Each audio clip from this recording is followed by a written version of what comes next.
All right, music fans, welcome back. Harmless Dave here, talking real music in real time for a few real people out there just like you and just like me.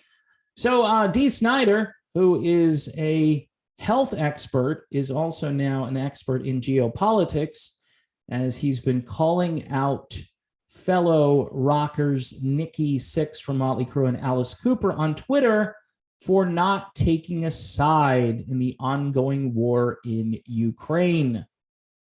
These people just all line up for the same things. And now it's not enough to remain neutral and just mind your own business. That's not enough anymore. You have to take a side, or you're guilty of not being a part of the Borg. You know, the Borg, just a swarm of people who are all essentially going over the cliff together and thinking the same way. And there's no critical thinking really involved with the Borg. They just do what the next thing is that you're supposed to do. Elon Musk had this great meme that he sent out where it said something like, "I support the latest thing." And it had like a non-playable character guy, and then it had all these flags and symbols around it. And it's just zombie-like behavior. And we've seen zombies for not the rock band, the Zombies, although they are out on tour, just to let you know. But we've seen zombie-like behavior from populations all around the world because the government tells them to do something and they say, "Yes, sir." They salute and they say, "Sure, we'll do whatever you say because we want to be good citizens. We want to mitigate the problem right away." 2 weeks, remember, 2 weeks to flatten the curve and to slow the spread. You know what the hardest part of 2 weeks to flatten the curve is? The first 2 years. All right. And here we are still talking about it. And some people still haven't changed their mind. Because gaslighting, you could, if you've got large companies, large corporations, in the former case, those large corporations were pharmaceutical companies. Now they're companies that build military hardware, like Raytheon, Northrop Grumman. There's a big list of them, and they're all excited about this because this is going to be either the new quagmire, or it's going to be a big time hot war with lots of stuff going on. And nobody seems to care about nuclear. They don't really care about nuclear weapons. They just think, let's just close up the skies. Let's protect the skies over Ukraine, which means we shoot down Russian fighter planes. That's what we're going to have to do. And if you do that, you know, it's duck and cover time if that happens. But Dee Snider, he knows better. He knows better. Apparently, I think he's part Ukrainian. I get it. There are a lot of good people in Ukraine, to be honest. There are people in the eastern part of Ukraine that have been shelled for the last 8 years. It's a region called Donbass.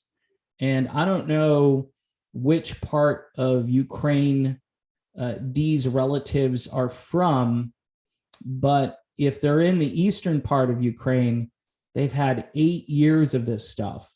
And a lot of people don't even ask, what's the motivation? He's just evil. This guy is just evil, Putin, and he goes in there and he's relentless. And all you see is pictures of devastation. By the way, some of those pictures haven't been accurate. Some of those pictures are from prior conflicts. In one case, a picture was actually taken from a video game. All right. So I'm not saying it's all propaganda, but it's a propaganda war. Even if you're, for Ukraine in this situation, it's a propaganda war. And you can't just trust all of the propaganda on your side. You have to look and kind of weigh everything out. But what's strange now is it's not enough. It's not enough just to mind your own business. Please, Nikki Sixx, please, Alice Cooper. Alice Cooper, one of the nicest guys in rock, right? Why does he have to be drawn into politics? And he said before, this isn't my thing. I don't want to do it. it alienates fans. And even when you say something like that, you're basically signaling to the D. Sniders of the world that, oh, what do you mean you're not going to get involved? That must mean you're on the other side. You're on Putin's side. And why can't it be that, no, I don't want to get involved in that? Now, the economic sanctions and all the things that all of these people are supporting through their rhetoric, I think, are hurting the people in the country more than the leadership of the country. And that's usually the case. And why is it that the United States, with all of our excursions all over the globe, we're never held to account for the things that we do? Remember the weapons of mass destruction debacle? Still looking for those weapons, just like OJ is still looking for the real killer, right?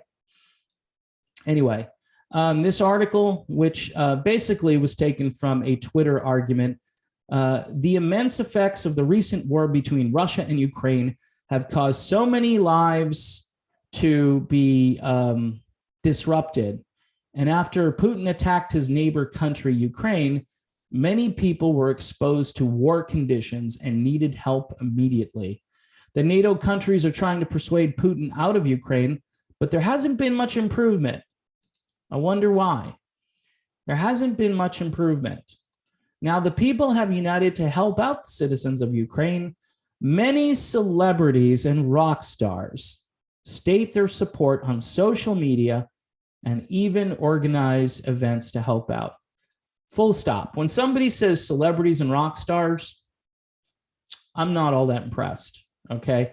Again, especially after what we saw last weekend at the Oscars and the slapping and the never-ending analysis. Even I did a video on it, and I'm sorry I did a video on it, but I had to throw my opinion out there.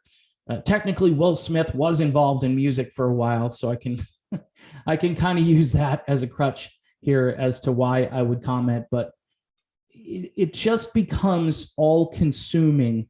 The celebrities, you follow them, you're supposed to take their lead. I'm a good person because I like these celebrities. That is the most ridiculous thing.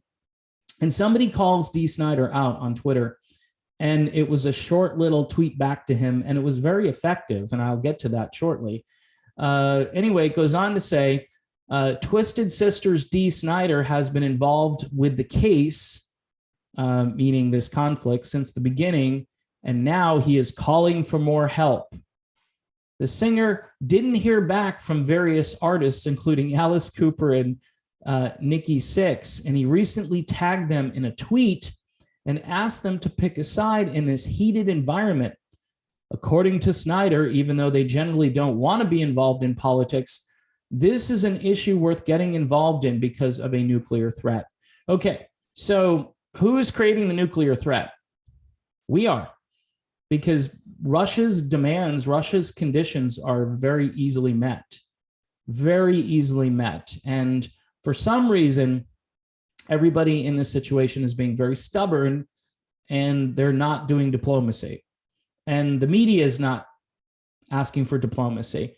But, you know, when the last guy was in office, we heard a lot about, you know, he should use diplomacy. We're worried that he's going to push a button and something's going to go wrong. And it's the same thing now with Putin. He's the itchy trigger finger.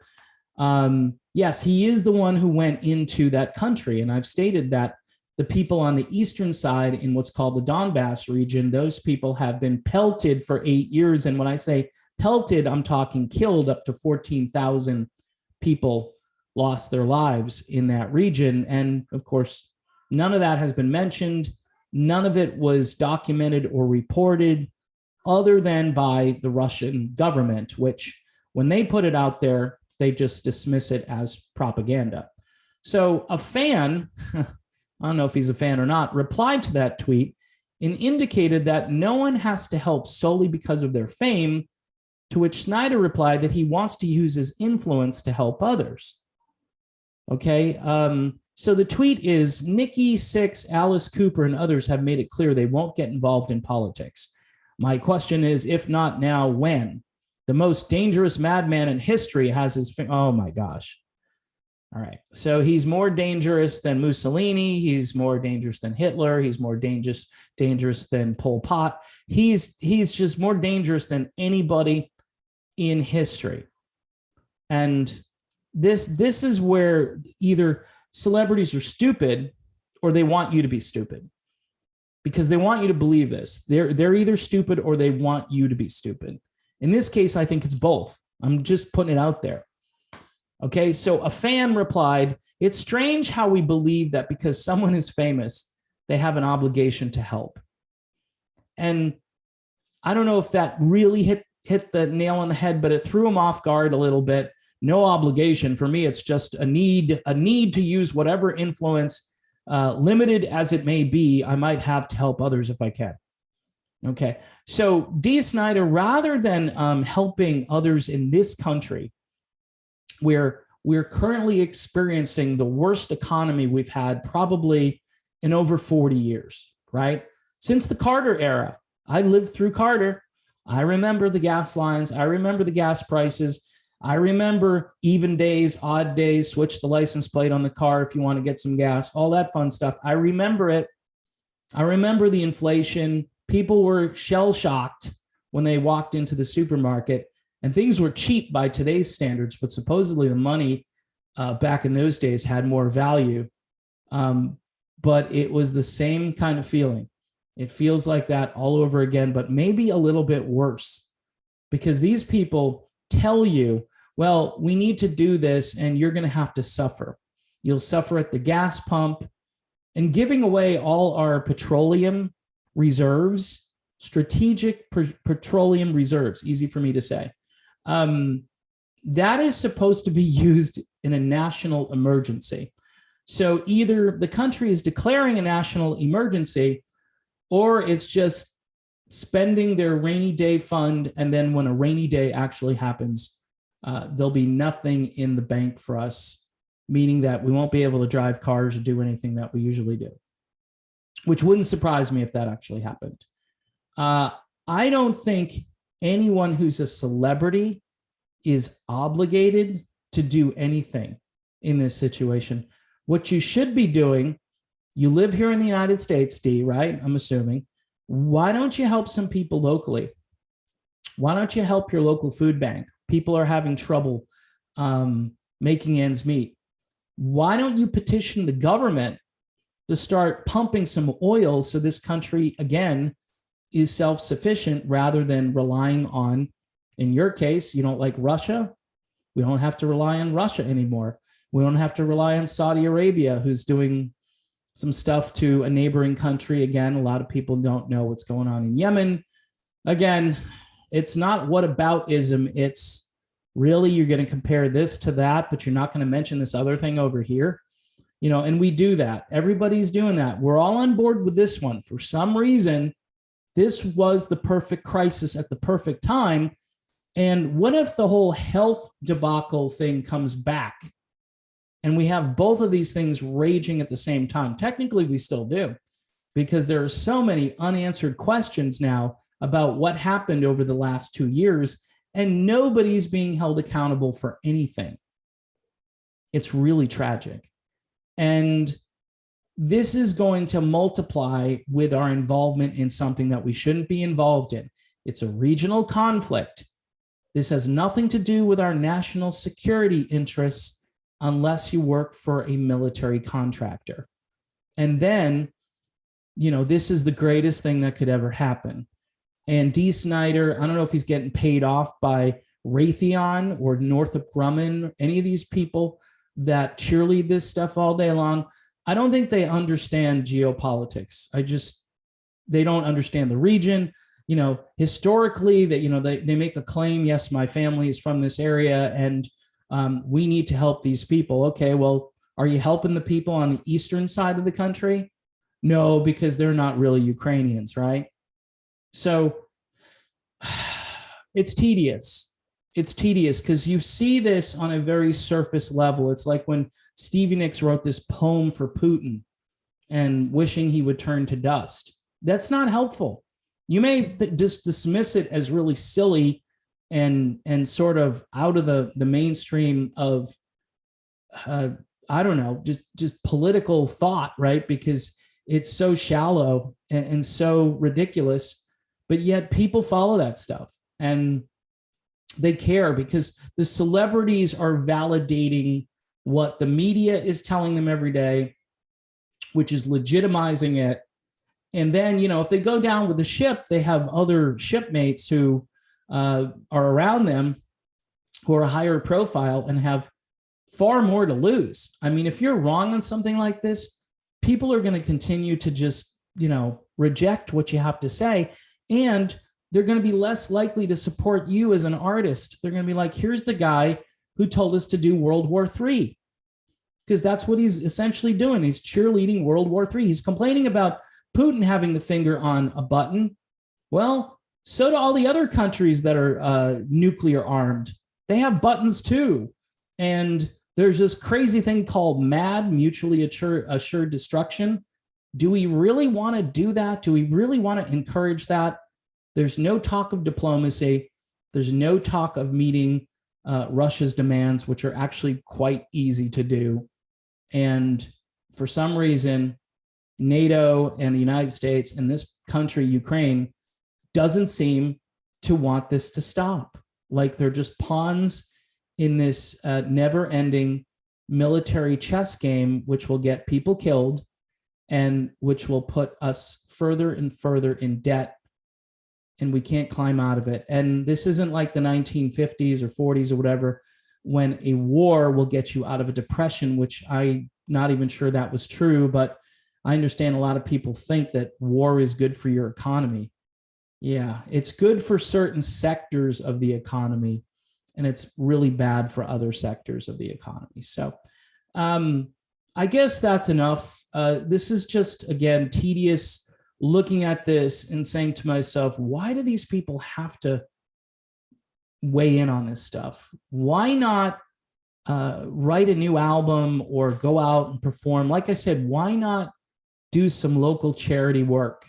Seriously, rather than sticking your smelly toe in the waters of geopolitics, a place really that you don't belong. Leave it to the experts. But unfortunately, here in the United States, there are very few experts, very few experts. But I'm telling you from my perspective, if you want to learn more from a different perspective, check out a website called antiwar.com. There are a lot of great writers over there. I don't always agree with some of their other political views, but on war and geopolitics, I think that's a great site to go to. And by the way, notice where did the anti-war movement go? Where did it go? I mean, it was a thing, right? Back in the late 60s and early 70s. It's gone. It's forgotten. Nobody does anti-war anymore. It's almost like, you know, it's an outdated concept. And not even the people who were anti-war in those days speak out. I haven't heard David Crosby say anything, right? If he has, it's probably been, hey, Putin's this and Putin's that, right? But man, we're just drifting so far away from all of our rebellious and skeptical roots, and everybody just walks in lockstep and has their little flags and their emojis, and that's that, right? All right, folks, super long video. Sorry for this one. I apologize in advance. If you're watching this and you're just wondering, hey, what's going on with Foreigner? I think Foreigner's on board too, I hate to say. So I don't want to even talk about these bands because they're all singing from the same hymnal, and it gets a little bit just lonely here. That's all I can say is I feel pretty isolated and lonely. And I didn't do it to myself. People have been doing it to me since the beginning of the pandemic. And anyway, I'm still here, and I'm thanking you for your support. If you can help the channel, $1 a month, something like that on Patreon, that would be terrific. Until next time, I will see you then.